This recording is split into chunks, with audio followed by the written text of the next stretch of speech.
One thing you gotta wonder about when talking about all these ancient vampires is what was their culture like? Old traditions would focus a lot on family and marriage and inheritance and all that stuff, but if vampires live forever, you can't really build on that very well. I mean, obviously, if your dad is just gonna own that one tract of land forever, it's not like you'll ever inherit the responsibilities. So theoretically, you'd have to go and find your own land somewhere else. Their society couldn't be very cooperation-oriented, so it's kind of a wonder that they were able to go to war at all. Or rather, this assumes that they always had long lifespans, and they probably didn't. I mean, they must not have, or otherwise they wouldn't be social. We do know that they used to die previously, but the curse made it to where they couldn't pass on to join with the circle of life, and this made them very sad, and also it caused them to drink blood. So if nothing else, we know that the curse probably was really upsetting to their daily lives. It screwed up all their traditions and probably invalidated a lot of their faith. Not just because they couldn't die and rejoin with the Elder Squid, but also because religion tends to be a major source of political order, and when that starts to fall apart and your traditions need to rapidly change all at once,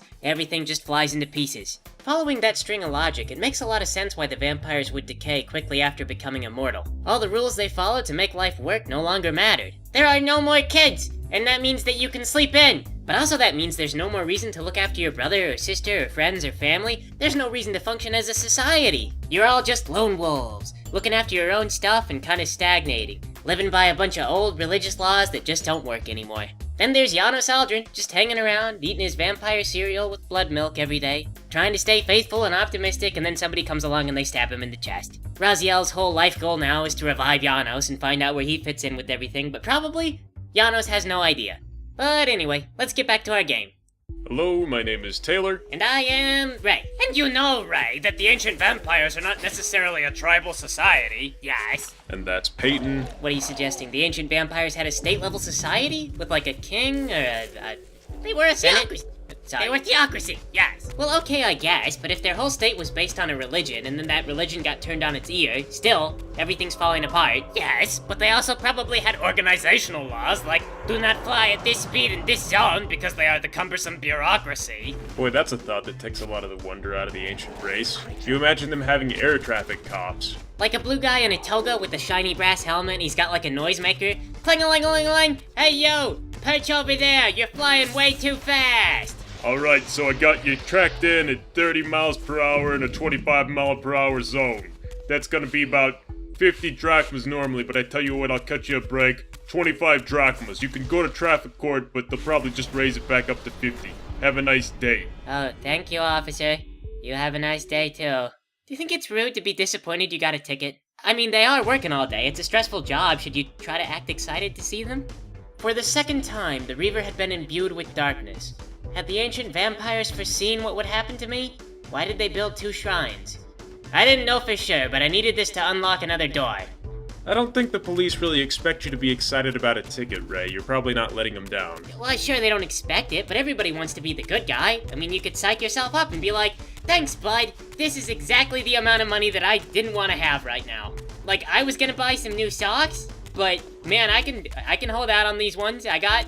Learning to be thrifty. I think you'd come across as patronizing in the best case, or sarcastic in the worst. It's perfectly natural to not be happy about a ticket. After the 3rd time they suspended my license, I gave up on driving. Yes. Besides, car insurance is expensive, and if you are not crashing your vehicle, you are not getting your money's worth. Maybe that life philosophy is how you lost your license 3 times. They are in cahoots, you know. Oh, the police and like... safety? No. Yes. Right. The government and the insurance people. Yes. First they pass this law that says that you must have the insurance to drive. Then they pass the law that says you are arrested if you drive too recklessly. It is protecting the insurance people. You know, it seems deceptively like you could climb on top of that hourglass and then jump to the higher levels, but you can't. And this is the thing, this is important. I remember, because all these temples are exactly the same, and sometimes getting to the next spot requires you to go into first-person view and look for the exit. How do you mean they're all the same? I mean that every temple is this circular room with the hourglass in the middle, and there's some different puzzles, but it's all just a variation on taking Raziel's sword and sticking it into any hole that'll take it, you know? Like a horny teenage boy. What? But what about the block puzzles? Yes. Raziel's ability to push blocks has been a key part of his character. No, now it's all about the camera not working with you. See, on this one, like, you run by that door, and you may not see that the wall is climbable. And then you go in there, and you still may not see the wall is climbable because it doesn't really focus on the wall. In this case, I turned spectral because I thought there was a grate or something I might have to go through, but that didn't help. So now I have to go back and become material and climb that wall again. Of course, that's not even the worst example. In later temples, we'll get to a part where you have to go into first person and kind of look up and see, oh, there's a ledge I could jump to. This comes up like once or twice. All these temples are really badly designed like this. Like they were designed explicitly for this one temple and then the camera is situated in the same place even though they move things around. Well, if they're using basically the same temple for every temple, it probably is in the same place. Man, overall, I feel like Defiance is the better game. It flows faster, you still get a lot of story, but I really miss the puzzles and the feel from Soul Reaver 2. We're just never gonna see that Sun Temple again. I was convinced that giant statue was gonna be a boss. Well, this game's got some bosses, but most of them aren't really very good. Can't you just be happy for what you have, Ray? Yes? I guess. I mean, I'm enjoying myself, I am happy. Gonna hit this crystal, turn invisible for these birds. Apparently the birds don't work if they see me turn invisible. Don't know if I understand the rule on that, I guess they're moderately intelligent? But yeah, I mean, I don't know what you want from me, Peyton. Like, you can enjoy ice cream and you can have one scoop of ice cream, you sit there and you say, you know what would be good? Like, one more scoop of ice cream. Or what if I put fruit in it? You're dreaming too big, Ray. This is the kind of greed that collapses empires. Your ambition will destroy an entire people. Yes, if that's what it takes to get fruit into ice cream, then I'm willing to accept that loss. Taylor and Peyton, this is the cost of progress. It would be really great if this game talked more about how Cain governed the vampires. How did they establish law and order? Was there a system for that? Was Cain the judge, or did they have courts? I think Cain must have taken a very Roman approach to the whole thing. It seems like he let everybody just kind of govern themselves, and he only got involved when he felt like something really had to be done. Like when Raziel's wings had to be ripped off. Yes. Well, to say he had a Roman style of leadership would imply that he was taking taxes and building roads. And I suspect he wasn't building roads. He definitely wasn't building plumbing, since water causes the vampires to burst into flames. I remember when we talked about how the vampires must smell like sweat and leather because they can't take baths. I didn't think about how their cities must also smell like raw sewage. Yes, being the vampire is terrible. Okay, so like 5 minutes of running around and combat later, here we are in front of this sorceress, who cannot be knocked back because she's magic. That is so obnoxious, yes. She is the support caster, you should be able to kill her, no problems. It gets worse, Peyton. Later on, we're gonna run into big guys who are naturally immune to knockback. The sorcerers are still gonna be there, making little guys immune to knockback. And meanwhile, Raziel gets knocked flat on his ass every time someone so much as sneezes. Well, like we mentioned before, Raziel is probably about 60 pounds. Just use your telekinetic powers. Yes, throw them around. Only Cain can do that. In the story, Raziel never actually killed Terrell, so he didn't get Terrell's psychic abilities. Well, at least the big guys are gonna be slow, right? No, they jump around with great big hammers and they hit Raziel really hard. Oh well. So much for being an unprecedented badass. At least it kind of explains how they killed all the other vampires, including Vorador. They kill Vorador with the staff. Oh, right, yeah, that's a thing. Mobius and his cursed snake staff, yes. What is the snake staff anyway? It's like a giant orb with a snake on it. It's a pearl. It was actually a weapon made by the vampires to subject one another to each other's control, but then Mobius got a hold of it. It's not a pearl. Yeah, it is. No, it's not. It's a giant glass thing. You can see through it. No, in the lore, it's actually a pearl. That's stupid. Why would they say it's a pearl? Like, I can believe it's a giant magical glass orb. What more do you have to do? It doesn't have to be a pearl. Well, I don't know what to say. In the lore, it says that it's an actual pearl. You mean like the precious stone? Like a pearl? Well, I don't know that pearls are precious stones, but yeah, it's a pearl. Pearls don't get that big. It's magic. Do you make a magical pearl? Can you make another magical pearl of that size? Well, the lore says that it's one of a kind, so I assume that no, that was the only pearl of that size. Well, so then you're relying on pearls just naturally getting that big, and they don't get that big. Well, one of them got that big in Nosgoth, but you have to have a pearl that size to make one of those staffs, so that's why there's only one. So Mobius cannot dual-wield staves, yes. Yeah, Taylor, what do you want? For Mobius to dual-wield staves? You want to screw up the setting? Come on. Where does a giant pearl come from? A giant clam? Yeah, a giant Nosgoth clam. The famous giant Nosgoth clam. You haven't heard of it? No, I think that during all this worry about the pillars and the world ending, we neglected to talk about the giant Nosgoth clam. Well, they put it in a museum. It's super important. Giant Nosgoth clam, it is the source of all of Mobius's powers, yes. Taylor. Oh, really? Tell me, Ray, where do they keep this giant Nosgoth clam museum? It was lost. When? When the vampires were lost. I don't believe there was a giant Nosgoth clam. Well, you don't have to believe, because the orb is there. It's already there on his staff. No, that's stupid. It's not a pearl. It is a pearl. It says... Why did you tell me this, Ray? Now I can't enjoy the game anymore. Giant Nosgoth clam ruined everything. Yes. I found myself standing before a painting of Cain back when he was still a smarmy human. Apparently, I'd wandered into Cain's mausoleum. The man himself didn't appear to be at home.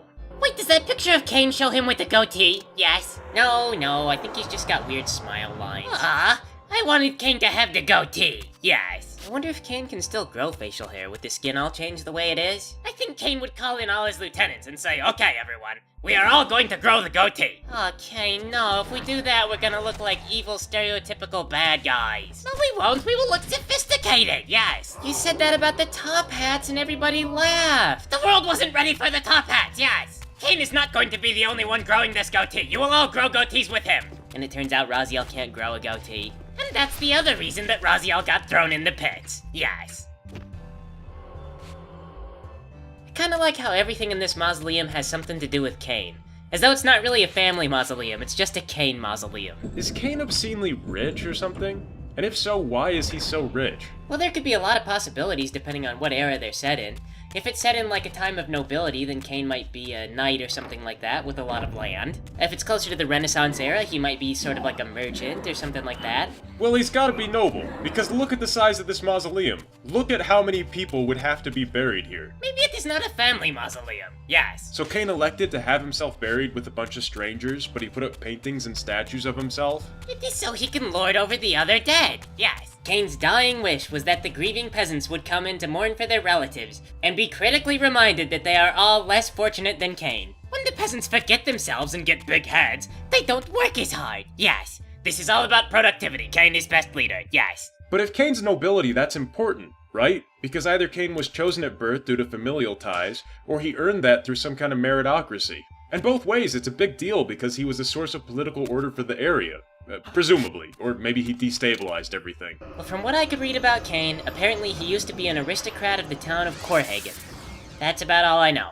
I guess Cain didn't really do much of anything? What do you mean Cain didn't do much of anything? That doesn't sound like Cain, yes? Well, I guess he didn't get ambitious until he died. No, that is not what happened. Go back and read it again, yes. Clearly Cain killed lots of people for no reason. He was feared across the lands. And everyone was so happy when Cain was finally murdered. But then Cain came back, with an even greater thirst for blood.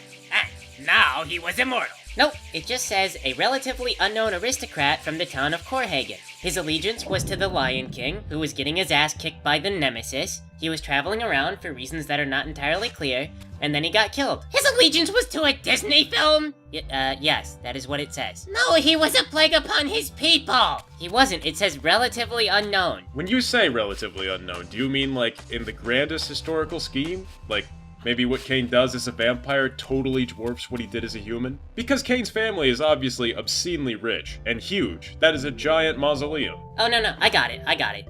He's buried with all of his servants. They used to do that. Yes, there you go. Cain was a plague upon his servants. That is still way too many graves, at least for just Cain's servants. Well, maybe we got a few generations of servants. I don't know, I just think there's a hole. You can't have a noble and just have him be nobody.